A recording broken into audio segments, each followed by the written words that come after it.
दोस्तों इस क्लास में हम जो है चर्चित व्यक्तित्व के बारे में बात करेंगे। तो दोस्तों शुरू करते हैं बिना टाइम गवाए। आपके एग्ज़ाम में बहुत इंपॉर्टेंट है कि चर्चित व्यक्तित्व के बारे में पूछा जा सकता है कि कौन कहाँ नियुक्त हुआ है, कौन सा राज्यपाल किस राज्य का है। तो उससे संबंधित हम जो है आज चर्चा करने वाले हैं। तो दोस्तों अभी हाल ही में 9 राज्य में नए राज्यपाल जो है चुने गए हैं। और पुडुचेरी जो है वहाँ पर एलजी, क्योंकि पुडुचेरी आपको पता है केंद्र शासित प्रदेश है, तो वहाँ पर एलजी बोला जाता है, मतलब इनको है ना गवर्नर, लेफ्टिनेंट गवर्नर। ठीक है। तो राष्ट्रपति द्रौपदी मुर्मू ने 28 जुलाई 2024 को 9 राज्यों में नए राज्यपाल और पुडुचेरी के नए एलजी नियुक्त किए हैं। तो नवनियुक्त राज्यपाल की हम बात करें तो विष्णुदेव वर्मा जो कि तेलंगाना के हैं, ओम प्रकाश माथुर जो कि आपके कहाँ के, सिक्किम के हैं, संतोष कुमार गंगवार झारखंड के चुने गए हैं, रामेन डेका छत्तीसगढ़ के चुने गए हैं। तो दोस्तों 4-4 के स्लॉट में हम याद करते हैं। विष्णुदेव वर्मा तेलंगाना राज्य के विष्णुदेव वर्मा राज्यपाल हैं। ओम प्रकाश माथुर सिक्किम के हैं। संतोष कुमार गंगवार झारखंड के चुने गए हैं और रामेन डेका छत्तीसगढ़ के चुने गए हैं। वहीं विजय शंकर मेघालय के और राजस्थान की कौन है, हरिभाव किशन बागड़े। ये इंपॉर्टेंट लगा लेना, राजस्थान के जो नए राज्यपाल चुने गए हैं वो कौन है। ये क्वेश्चन आएगा आपके सीईटी वाले एग्जाम में, तो आएगा ही आएगा। ठीक है। आगे देखो सीपी राधाकृष्णन जो कि महाराष्ट्र के चुने गए हैं, जो कि पहले तेलंगाना का जो है अतिरिक्त प्रभार था और झारखंड के राज्यपाल थे। हमें केवल ये ध्यान रखना है, सीपी राधाकृष्णन वो कि महाराष्ट्र के जो है चुने गए हैं। गुलाब चांद कटारिया, इनका पूछा जा सकता है क्योंकि ये राजस्थान से हैं और पंजाब के राज्यपाल हैं, और उन्हें जो चंडीगढ़ जो केंद्र शासित प्रदेश है उसका प्रशासक चुना गया है। वो पहले असम के राज्यपाल चुने गए थे, उसके बाद जो है पंजाब के तो राज्यपाल है और चंडीगढ़ का केंद्र शासित वो चुना गया है, क्या, एलजी मतलब प्रशासक। लक्ष्मण प्रसाद आचार्य की हम बात करें तो असम के राज्यपाल और मणिपुर के राज्यपाल का अतिरिक्त प्रभार भी इनको दिया गया है, लक्ष्मण प्रसाद आचार्य को। वहीं के कैलाशनाथन को पुडुचेरी के उपराज्यपाल नियुक्त किया गया है। तो इस तरह से जो है 9 तो राज्यपाल और 1 जो है आपके एलजी नियुक्त किया गया है। आगे देखो संवैधानिक प्रावधान की हम बात करें तो अनुच्छेद 153 में लिखा हुआ है स्पष्ट रूप से कि भारत के प्रत्येक राज्य के लिए 1 राज्यपाल का प्रावधान किया गया है। ठीक है। राज्यपाल राज्य का कार्यपालिक प्रमुख होता है और राज्यपालों की नियुक्ति केंद्रीय मंत्रिपरिषद की सलाह पर राष्ट्रपति द्वारा की जाती है। मतलब केंद्र की जो मंत्रिपरिषद है वो सलाह देती है कि इसको राष्ट्रपति को, तब चुने जाते हैं। अब देखो अनुच्छेद 153 में लिखा हुआ है कि जो है प्रत्येक राज्य के लिए 1 राज्यपाल होगा। लेकिन अब आप सोच रहे होंगे कि 1 राज्यपाल 1 राज्य के लिए होगा, लेकिन नहीं, ऐसा नहीं है। मैं आपको बता दूं कि 7वां संविधान संशोधन हुआ था, और 7वां जब संविधान संशोधन हुआ था तो उसमें स्पष्ट रूप से कह दिया गया है कि 1 राज्यपाल 1 या 1 से अधिक राज्यों के लिए भी हो सकता है। मतलब 1 राज्यपाल जो है 2 राज्यों के लिए भी हो सकता है, 3 राज्यों के लिए भी हो सकता है। तो 7वें संविधान संशोधन के द्वारा ये चीज़ स्पष्ट कर दी गई है। तो अब ऐसा नहीं है कि 1 राज्य के लिए 1 ही राज्यपाल होगा, तो 2 राज्यों के लिए भी 1 ही राज्यपाल हो सकता है। हेमंत सोरेन की हम बात करें तो हेमंत सोरेन जो है झारखंड मुक्ति मोर्चा के कार्यकारी अध्यक्ष हैं। हेमंत सोरेन इन्होंने जो है अभी झारखंड के मुख्यमंत्री के शपथ ली है। तो झारखंड के मुख्यमंत्री हेमंत सोरेन है और वहीं झारखंड के जो कौन है राज्यपाल संतोष कुमार गंगवार। ठीक है, यहाँ पे लिख लो संतोष गंगवार। ठीक है, हेमंत सोरेन मुख्यमंत्री है और संतोष गंगवार क्या है, मुख्यमंत्री। संतोष गंगवार क्या है, राज्यपाल। इससे पहले मुख्यमंत्री चंपई सोरेन ने 3 जुलाई को राज्यपाल सीपी राधाकृष्णन को इस्तीफा दिया था। पहले राधाकृष्णन थे उस समय जब इस्तीफा दिया था, अभी कौन है, संतोष गंगवार। ये ध्यान रखना, कंफ्यूज मत होना कि सीपी जो है राधाकृष्णन अभी राज्यपाल है। वर्तमान में अगर पूछा जाए तो कौन है राज्यपाल, वो है संतोष गंगवार। मैंने अभी आपको ऊपर बताया ना, देखो ये देखो, ये देखो 3 नंबर पर संतोष गंगवार झारखंड के नए राज्यपाल नियुक्त हो चुके हैं। आगे देखो प्रीति सुदन की हम बात करें तो यूपीएससी का भी नाम सुना होगा आपने। यूपीएससी में अभी काफ़ी जो है बातें आई थी अखबार में। तो पूजा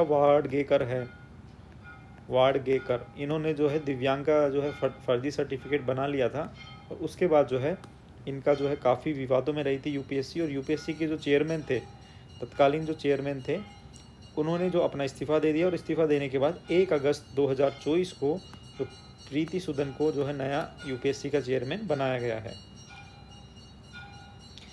यूपीएससी की सदस्य तथा केंद्रीय स्वास्थ्य सचिव भी रह चुकी हैं प्रीति सूदन। उनका जो कार्यकाल है जो अप्रैल 2025 तक रहेगा, या फिर 65 वर्ष की आयु, अगर 65 वर्ष की आयु इनकी हो जाएगी अप्रैल 2025 तक, तो आपको पता है कि 65 वर्ष की आयु अगर अधिकतम हो जाती है तो जो है अपने पद से ये हट जाते हैं, जो है ना आपके व्यक्तित्व जो अध्यक्ष हैं।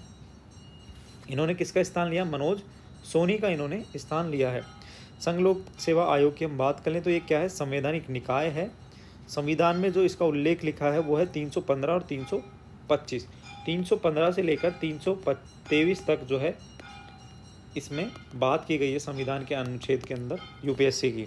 इसमें एक अध्यक्ष होता है और अधिकतम 10 सदस्य होते हैं, तो 1+10, एक अध्यक्ष और 10 सदस्य होते हैं।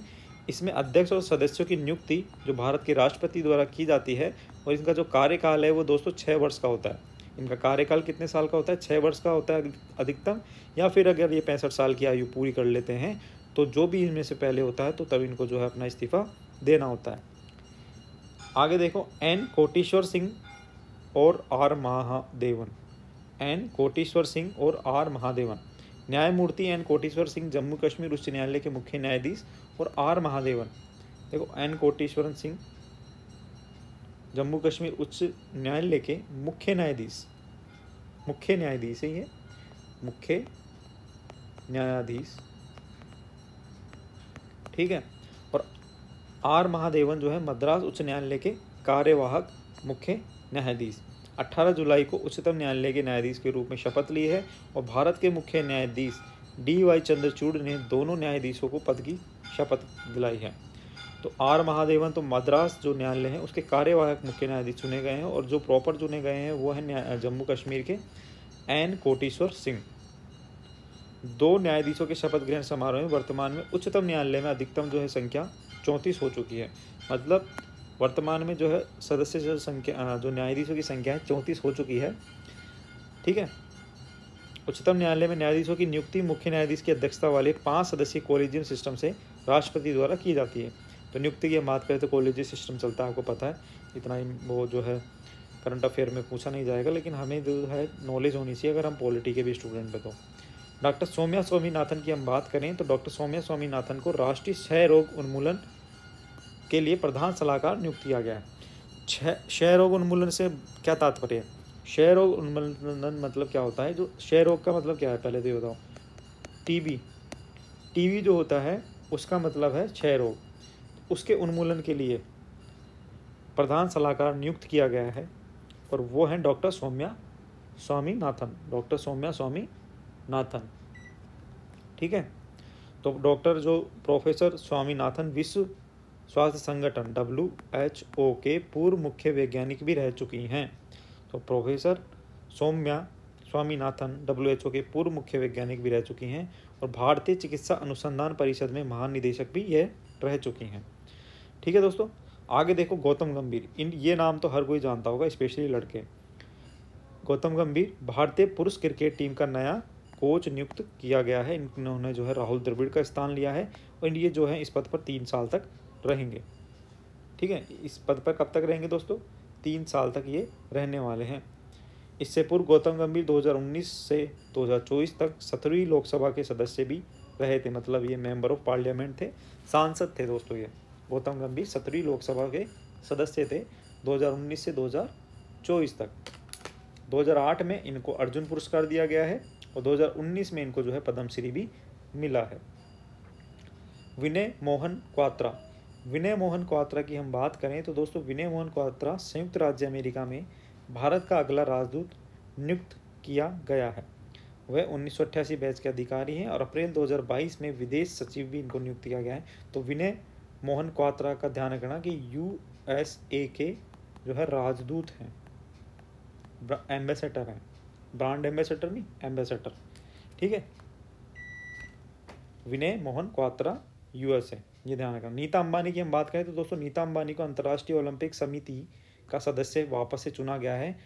इन्हें पेरिस में चल रहे 142वें IOC सत्र में, मतलब अंतर्राष्ट्रीय इंटरनेशनल ओलंपिक कमेटी का 142वां सत्र था, वहाँ पर इन्हें जो है जो है सदस्य वापस से चुना गया है। और पहली बार है जब 2016 में रियो डी जेनेरियो, ये पहली बार जब ये चुने गए थे तो रियो डी जेनेरियो का जो 2016 का ओलंपिक है वहाँ पर ही चुने गए थे, और उसके बाद 2024 में वापस से इनको चुना गया है। तो नीता अंबानी 2 बार जो है रह चुकी हैं सदस्य।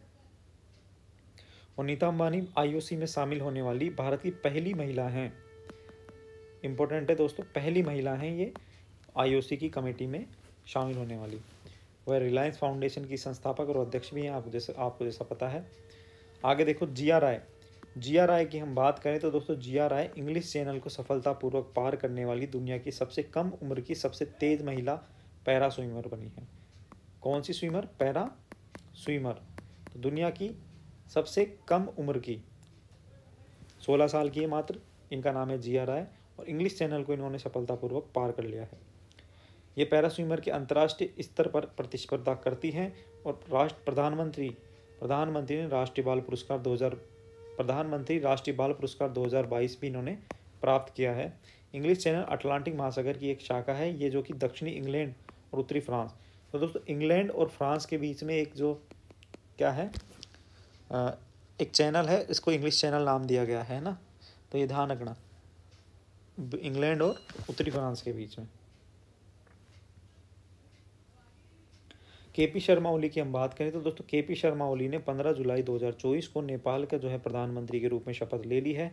और नेपाल के जो राष्ट्रपति हैं वो है रामचंद्र पैडोल नेपाल के राष्ट्रपति हैं, और केपी शर्मा ओली पीएम हैं, पीएम ऑफ नेपाल। तो नेपाल के जो है पहले कौन थे? पुष्प कमल दहल, है ना, कौन थे? पुष्प कमल दहल, जिनको प्रचंड के नाम से भी जाना जाता है। तो अभी जो है केपी शर्मा ओली जो है वापस से जो है नेपाल के प्रधानमंत्री नियुक्त हो गए हैं। कीर स्टारमर की हम बात करें तो दोस्तों कीर स्टारमर जो है यूनाइटेड किंगडम यूके, वहाँ पर जो है नए प्रधानमंत्री चुने गए हैं। इन्होंने जो है पूर्व प्रधानमंत्री ऋषि सुनक का स्थान लिया है।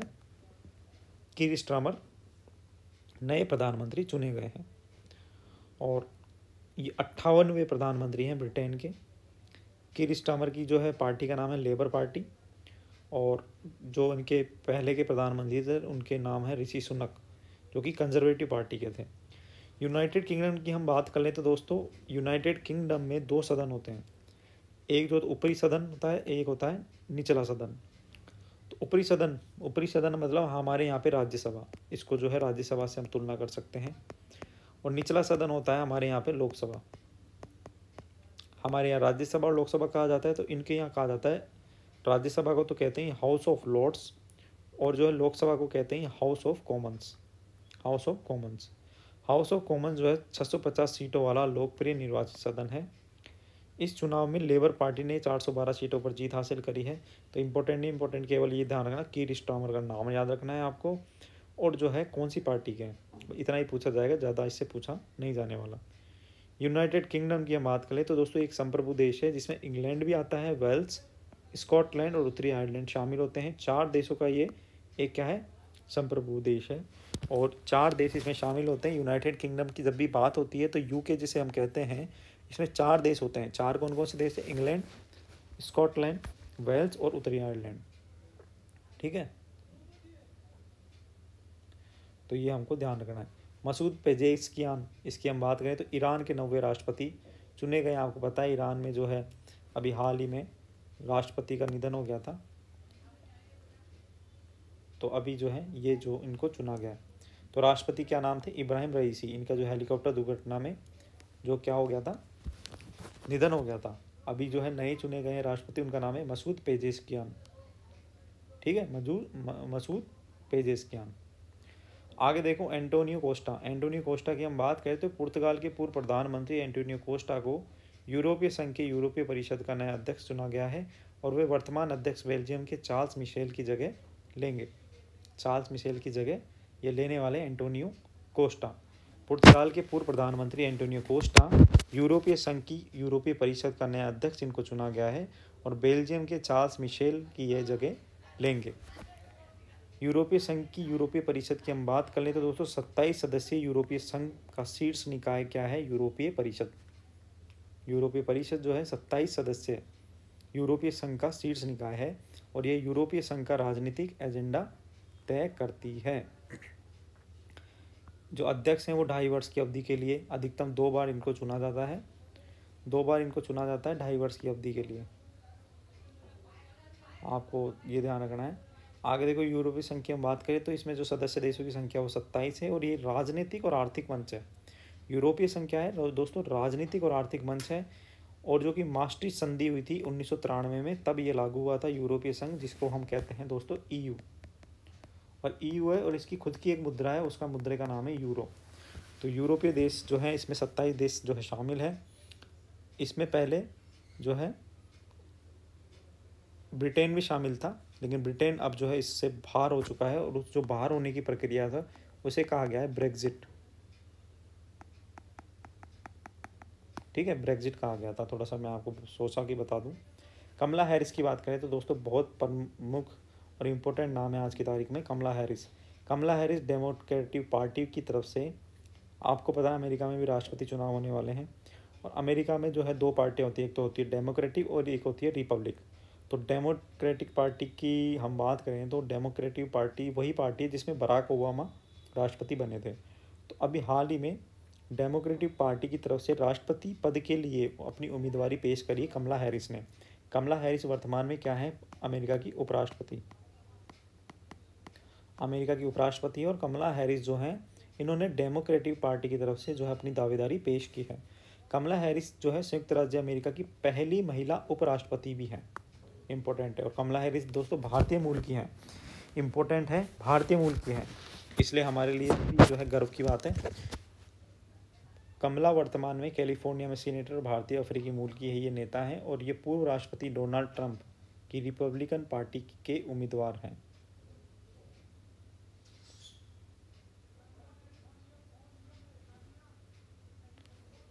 ठीक है, आगे देखो, रिपब्लिक नहीं, डेमोक्रेटिक पार्टी की, ये थोड़े से मैं गलत दे दिया। संयुक्त राज्य अमेरिका ने राष्ट्रपति और उपराष्ट्रपति को 4 साल की अवधि के लिए इलेक्टोरल कॉलेज के माध्यम से अप्रत्यक्ष रूप से चुना जाता है। तो राष्ट्रपति और उपराष्ट्रपति का जो चुनाव है वो इलेक्टोरल कॉलेज के माध्यम से जो है अप्रत्यक्ष, इनडायरेक्ट चुनाव होगा, इसमें इनडायरेक्ट चुनाव होगा। आगे देखो, पॉल कागमे जो रवांडा के राष्ट्रपति चुना गया, इतना इंपॉर्टेंट नहीं है, इंपॉर्टेंट है वो, उसकी बात करेंगे हम। क्रिस्टल मिशेल, ये भी इंपॉर्टेंट है। निकोलस मादुरो, ये इंपॉर्टेंट है, क्यों? क्योंकि ये वेनेजुएला के नए राष्ट्रपति का चुनाव जीता है, और वेनेजुएला, आपको पता है कि वेनेजुएला और भारत के जो है अच्छे संबंध है, तो इसलिए ये पूछा जा सकता है कि वेनेजुएला में जो है अभी हाल ही में राष्ट्रपति का जो चुनाव हुआ है और उसमें निकोलस मादुरो को राष्ट्रपति चुना गया है। कमला पुजारी की हम बात करें तो कमला पुजारी प्रसिद्ध कृषिविद पद्मश्री श्री कमला पुजारी का जो है 74 वर्ष की आयु में इनका निधन हो गया है।